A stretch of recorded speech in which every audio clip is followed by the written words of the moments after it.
আজ আমরা একটা বেশ অন্যরকম অভিজ্ঞতা নিয়ে কথা বলবো। এটি একটি ব্যক্তিগত বিবরণ। শিরোনামটা বেশ চমকে দেবার মতো, রাতের মহাসড়কে বিভীষিকা। হ্যাঁ, শিরোনামটাই গায়ে কাটা দেবার মতো। মানে এক রাতের জার্নি, কিন্তু সেটা যে এমন ভয়ানক দিকে মোড় নেবে কে জানতো। ঠিক, গল্পটা শুরু হচ্ছে বর্ণনাকারীর দিল্লি যাওয়া নিয়ে। মানে ওনার মামাতো ভাইয়ের বাড়ি যাবেন ঠিক করেছিলেন। আর ছুটি পাওয়া নিয়ে বেশ একটা ঝামেলা চলছিল বোধহয়। হ্যাঁ, অনেক চেষ্টার পর ছুটিটা ম্যানেজ হয়। তো উনি ঠিক করেন সন্ধেবেলাতেই বেরিয়ে পড়বেন ড্রাইভার জীবনকে সাথে নিয়ে। আচ্ছা। কিন্তু বেরোনোর আগে ওনার মা জোর করে হাতে একটা তাবিজ পরিয়ে দেন। ওহ, তাবিজ! এই ধরনের জিনিস তো অনেক সময় মায়েরা দিয়ে থাকেন সুরক্ষার জন্য। একদম, যদিও বর্ণনাকারীর এসবে খুব একটা বিশ্বাস ছিল না, কুসংস্কারে আর কি। কিন্তু মায়ের কথা তো ফেলা যায় না। সেটাই স্বাভাবিক। আচ্ছা, তারপর? যাত্রা শুরু হলো। হ্যাঁ, রাত ৮টা নাগাদ ওরা শহর ছেড়ে হাইওয়েতে উঠলেন। নির্জন রাস্তা, আর ছিল অমাবস্যার রাত, বেশ ঘুটঘুটে অন্ধকার। বুঝতে পারছি।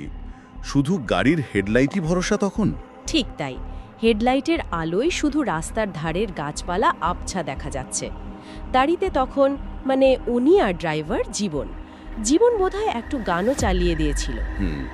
এরই মধ্যে ওনার মাও একবার ফোনও করেন, খোঁজ খবর নিলেন, আর উনিও মাকে আশ্বস্ত করলেন যে চিন্তা করার কিছু নেই। বেশ, কিন্তু তারপরেই তো ব্যাপারটা অন্যদিকে মোড় নিল, তাই না? হ্যাঁ, সবকিছু ঠিকঠাকই চলছিল, কিন্তু রাত প্রায় 12টা হবে, হঠাৎ জীবন একেবারে সজোরে ব্রেক কষল। কেন?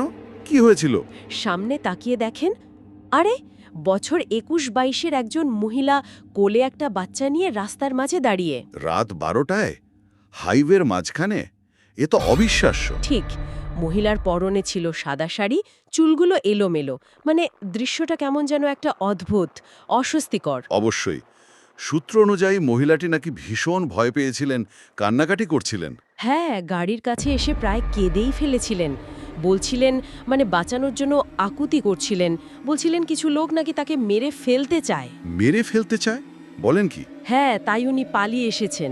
আর বলছিলেন সামনের গ্রামেই তার শ্বশুরবাড়ি, প্লিজ একটু যদি সেখানে পৌঁছে দেওয়া যায়, খুব মিনতি করছিলেন। উফ, এমন পরিস্থিতিতে কি করা উচিত বোঝা মুশকিল। একদিকে মানবিকতা, আরেকদিকে রাতের বেলা অচেনা জায়গায়। বর্ণনাকারীও দ্বিধায় পড়ে গেছিলেন।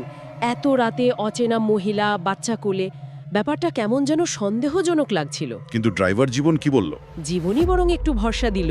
বলল, পেছনের সিট তো খালি আছে স্যার, আর এখান থেকে সামান্য এগিয়েই তো গ্রামটা।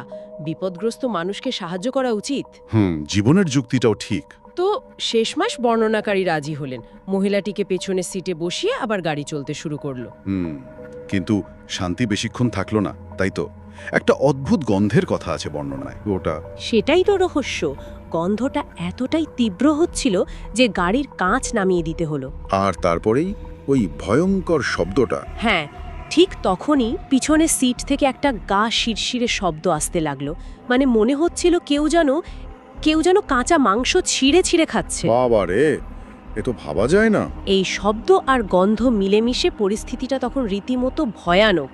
বর্ণনাকারী আর জীবন দুজনেই প্রচণ্ড ভয় পেয়ে গিয়েছিলেন। তা তো বটেই। তারপর বর্ণনাকারী পিছনে তাকিয়েছিলেন? হ্যাঁ, ভয় পাচ্ছিলেন খুব, কিন্তু কৌতূহল হচ্ছিল।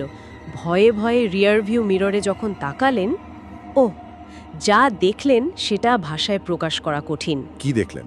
দেখলেন ওই মহিলা আর সাধারণ মহিলা নেই, সে এক ভয়ঙ্কর দানবে রূপান্তরিত হয়েছে। বিশাল বড় বড় হাত, তাতে ধারালো নখ, চোখ দুটো গনগনে আগুনের মতো টকটকে লাল।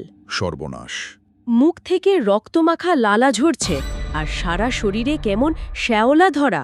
আর সে তার কোলের বাচ্চাটার শরীর থেকে মাংস ছিঁড়ে খাচ্ছে। ও মাই গড, এটা তো চরম বিভীষিকা। বর্ণনায় যা পাওয়া যায় তাতে তো মনে হয় আতঙ্কের চূড়ান্ত পর্যায়ে পৌঁছে গেছিলেন ওরা। একদম। বর্ণনাকারী আর জীবন যেন ভয়ে পাথর, গলা দিয়ে কোনো আওয়াজ বেরোচ্ছে না। জীবন তো এই দৃশ্য দেখে ভয়ে জ্ঞানই হারিয়ে ফেলল। জ্ঞান হারিয়ে ফেললো? তাহলে গাড়িতে শুধু বর্ণনাকারী আর ওই সত্তাটা? হ্যাঁ, আর দানবটা এবার বর্ণনাকারীকে দেখতে পেল। আয়নায় চোখাচোখি হয়ে গেল, আর তারপর একটা পৈশাচিক হাসি হেসে ধীরে ধীরে সামনের দিকে এগিয়ে আসতে শুরু করলো। কি সাংঘাতিক মুহূর্ত! বর্ণনাকারী কি করলেন তখন? আতঙ্কে উনি দুহাতে মুখ ঢেকে ফেললেন।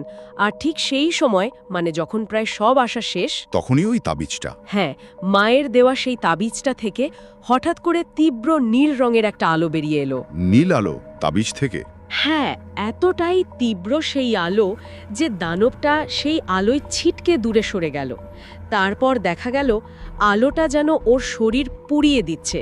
পুড়িয়ে দিচ্ছে মানে? হ্যাঁ, ওর শরীর থেকে মাংস খসে খসে পড়ছে আর সে একটা বিকট চিৎকার করছে। তারপর হঠাৎই ওর শরীরটা মাঝখান থেকে দুভাগ হয়ে গেল আর চোখের সামনে পুড়ে ছাই হয়ে বাতাসে মিলিয়ে গেল। অবিশ্বাস্য! মানে পুরো ঘটনাটা চোখের সামনে ঘটল? বর্ণনাকারীর ভাষ্য অনুযায়ী। হ্যাঁ। এরপর উনিও বোধহয় আতঙ্কে বা ক্লান্তিতে ঘুমিয়ে পড়েছিলেন। কখন যে রাত কেটে সকাল হয়েছে টেরই পাননি। তারপর সকালে কি হলো? সকালে জীবনের ডাকে ঘুম ভাঙে। দেখেন গাড়িটা রাস্তার ধারে দাঁড় করানো। জীবন তখনও বেশ আতঙ্কিত, কিন্তু রাতের ওই ভয়ঙ্কর রূপান্তর বা তাবিজের ঘটনাটা বর্ণনাকারী জীবনের কাছে পুরোপুরি গোপন রাখেন। আচ্ছা, কেন? হয়তো ভেবেছিলেন জীবন বিশ্বাস করবে না বা আরও ভয় পেয়ে যাবে। উনি শুধু বললেন যে হয়তো ভয় পেয়ে দুজনেই অজ্ঞান হয়ে গিয়েছিলেন। বোঝা যায়। তারপর ওরা গন্তব্যে পৌঁছালেন, মামাতো ভাইয়ের বাড়ি? হ্যাঁ, সকাল 7টা নাগাদ ওরা মামাতো ভাইয়ের বাড়ি পৌঁছান। স্বাভাবিকভাবেই দেরি হয়েছিল, তাই মামাতো ভাই কারণ জিজ্ঞেস করেন। আর বর্ণনাকারে সবটা খুলে বললেন? হ্যাঁ, মানে ওই মহিলার গাড়িতে ওঠা থেকে শুরু করে গন্ধ, শব্দ, এই বিষয়গুলো বলেন, হয়তো দানবীয় রূপান্তরের ব্যাপারটা বাদ দিয়ে।